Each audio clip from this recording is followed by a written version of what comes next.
சிம்பிளான வெஜ் புலாவ் எப்படி செய்கிறதுன்னு பார்க்கலாம்.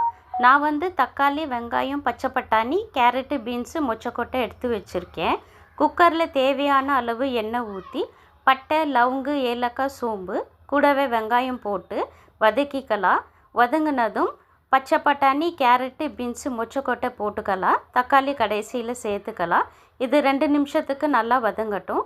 இது வதங்கிறதுக்குள்ளே மிக்ஸி ஜாரில் இஞ்சி, பூண்டு, காரத்துக்கு தேவையான அளவு பச்சை மிளகாய் சேர்த்து அரைச்சி வச்சுக்கலாம். அரைச்சி வச்ச பேஸ்ட்டை இதில் போட்டு 2 ஸ்பூன் கரம் மசாலா சேர்த்து நல்லா மிக்ஸ் பண்ணிக்கலாம். கடைசியில் தக்காளியை சேர்த்து 2 கிளாஸ் அரிசி எடுத்து கழுவி குக்கரில் 4 கிளாஸ் தண்ணி ஊற்றி தேவையான அளவு உப்பு, அரிசி போட்டு 2 விசில் வர வரைக்கும் பார்க்கலாம். 2 விசில் வந்ததும் வெஜ் புலாவ் ரெடி ஆகிடும். இதில் காரம் அதிகமாக சேர்க்காததுனால பெரியவங்களுக்கும் சின்ன பசங்களுக்கும் கூட சாப்பிட கொடுக்கலாம்.